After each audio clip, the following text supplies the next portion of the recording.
Sir Bhutani सारखे जे project सांगवाळला आता हो घातले ते ॲक्च्युली काँग्रेस काळात झालेत असा आरोप होता आणि त्यांच्यातलेच एक चीफ मिनिस्टर आता पक्षात आहेत तुमच्या आणि सध्या भाजपला त्याचा रोष सहन करावा लागतो. पण त्या संदर्भातली म्हाका दिसता तांकां कितें तरी शोकॉज नोटीस वगैरे धाडल्या, त्यामुळे आमी वाट पळोवया सरकार कितें एक्शन घेता जाल्यार. एक एक्शन बरी जाल्यार विशयच भायल्या भायर सोंपतलो. त्यामुळे हांव ताचेर कांय उलोवंक शकना कारण शोकॉज ऑफिशियली तांकां धाडिल्ली आसात आनी मुख्यमंत्री उलयल्यात आनी TCP मिनिस्टरूय उलयल्ले आसात. आनीकूय प्रोजेक्ट आसा DLF सारको परत 19 थंयसरूय बोवाळ जाला सो ते सगळे तुम्ही कशें आसा ह्या पळय कशें जाता तुमी DLFाचेर उलयले म्हणटा म्हाकाय तो सुरवातीक पळयतकच दिसलें की आमीच केला काय म्हणलें.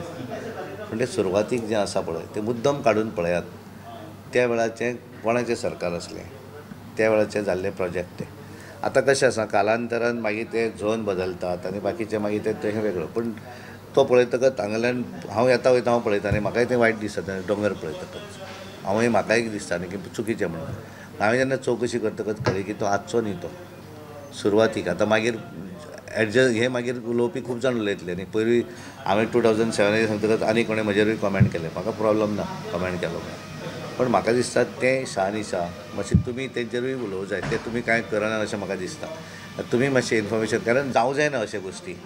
तुमी जितले अलर्ट उरतले तरी बाकीच्यांक भंय लागतलो ते तितले अलर्ट रावतले. त्यामुळे तुमचो रोल म्हत्वाचो आसा अशें म्हाका दिसता. सर पक्षाचा अध्यक्ष म्हणून तुमचा मेगा प्रोजेक्टला विरोध असणार का? म्हणजे पळया पक्ष चलो वेगळो आनी मेगा प्रोजेक्टाचो विशय वेगळो. It is a case to case. I cannot say सरसकट हांव तसो करपाक स्टेटमेंट शकना. केस टू केस बेजीस कितें आहा तो वेगळी गोश्ट आसा. Thank you very much. धन्यवाद.